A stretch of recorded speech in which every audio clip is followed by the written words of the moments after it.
Round 7 of the FIM Motocross World Championship, the MXGP of Latvia at Kjer's, and in race 1 it was Kjer Olsen who grabbed his first foxhole shot of the year, holding a nice tight line through turn 1. Second in the championship, Jorge Prado fell on the opening lap though, and would come around 29th on the opening lap. Hunter Lawrence fell from 4th, knocked himself out, would not rejoin the race or start race 2, but up front, the 3-2-1 of Samuele Bernardini and Thomas Covington battled over 5th place in the early stages. Up in 3rd was the 29 of Henry Jacobi. He lost a place to the hard-charging American as well, and eventually he would move up into 3rd place with that pass. Jago Geerts, also on the charge, found his way into 4th. His teammate, Ben Watson at Kjer Yamaha, eventually rounded out in 5th, but Paul's Jonass, the home favourite, circulated in 2nd and was no match for Kjer Olsen. Prado gained a couple vital points in the closing stages to get himself into 10th by the time the checkered flag fell to Kjer Olsen. MXGP race 1, and it was Antonio Cairoli who, from the centre of the left-hand side of the grid as we look down on the start gate, grabbed his 8th foxhole shot of the season. Roman Febvre was right with him though, and eventually found his way past the Sicilian, but by the end of the opening lap, Cairoli was back in front on his Red Bull KTM. The Montreal Yamaha was there in 2nd, and he stayed there for the opening 3rd of the race. 21 Gautier Paulin was in 3rd, Van Horbeek was in 4th, but De Salle made a move around the outside of the Yamaha rider on his Monster Energy Kawasaki. Herlings didn't make a great start, but then the Red Bull KTM put on a charge. He made that move on De Salle to get himself into 4th place. And then on the Rockstar Energy of Husqvarna of Gautier Paulin to move into 3rd. He then went after Roman Febvre, and he made the pass on the Monster Energy Yamaha rider to go 2nd on lap 7.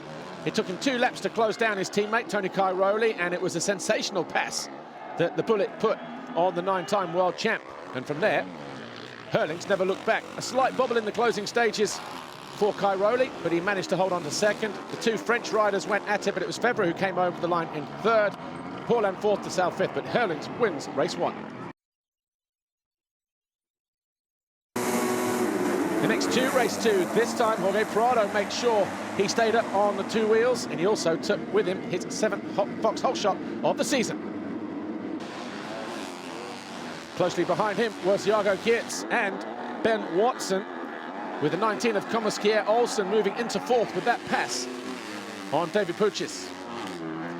Jonass didn't make a great start, and he was on the way through the field once again. He eventually made that move on the number 70 of Ruben Fernandez as he charged his way up towards the top end of the leaderboard. Ben Watson got into 2nd briefly, but then lost it again, and then lost another position and ended up in 4th place as Covington and Jed Beaton fell out of 7th place. Covington would not finish the race. Kjer Olsen, though, made no mistake in getting into 2nd with a move on Jago Geerts as Prado fell briefly from the lead, and Kjer Olsen eventually pulled out. A huge save here from Jago Geerts kept him in 3rd position and on course for his first ever podium in MX2. Jorge Prado took the checkered flag and the win in moto number 2. Kjer Olsen held on for 2nd. Jago Geerts was 3rd. And that meant that Kjer Olsen was the overall winner. Back-to-back Latvian Grand Prix now for the Dane on his Rockstar Energy Husqvarna.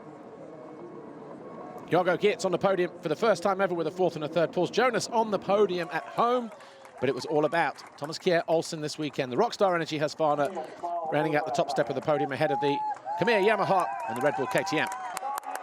Jonass now leads though by 22 points. Yeah, I was feeling really good out there, and I wanted to go for the win in the 2nd moto, but I made a small mistake on 2nd last lap, and then last lap was a lot of lappers, so I couldn't really make a push on the last lap, but I felt really good out there, and I'm just so happy with this weekend. Felt like I gave it my all, and just felt so good on my bike. MXGP race 2. Herlings once again didn't make a great start, but it was Roman Febvre who edged out everybody else for a very close foxhole shot award. He rounded out the first few corners in about 5th place though, losing out in the next turns. Cairoli quickly advanced to the lead, but on the opening lap, Febvre got tipped over the side there as he collided with Gautier Paulin's Husqvarna, as Cairoli led from Glenn Koldenoff. Herlings had a lucky escape as he charged through the waves. All of a sudden it was a KTM 1, 2, 3 as Herlings went round the outside of Tim Geiser, pushing the HRC rider down to 4th. Herlings then went past his teammate Koldenoff, but Fevre went down. He tagged the rear wheel of Arminas Jasikonis whilst charging his way back to 16th. Initial concerns were that he had some serious injuries, but he will go for a scan soon. The battle for the lead, though, the remaining 6 or 7 laps. Herlings eventually whittled down a 10-second gap to his teammate. Took over the lead as Paulin found his way past the Honda of Tim Geiser. Sal also found his way past the former world champ, but then 3 or 4 corners later spun his Kawasaki out, was lucky to be avoided. But it was Herlings who was victorious for the 10th time in 2018. Cairoli second, Paulin third, Geiser and Sal your top 5. Herlings wins again with his 4th double moto win of the season. Cairoli second overall, Paulin on the podium for the first time since Valkenswaard round 2. Third place again for the Rockstar Energy Husqvarna rider. And Herlings now 29 points clear of Cairoli. Sal 63 further back. Paulin just now 5 points behind Fevre, who did not score in moto number 2. A huge blow for the Yamaha rider. But Herlings, though, on the top step of the podium here in Latvia.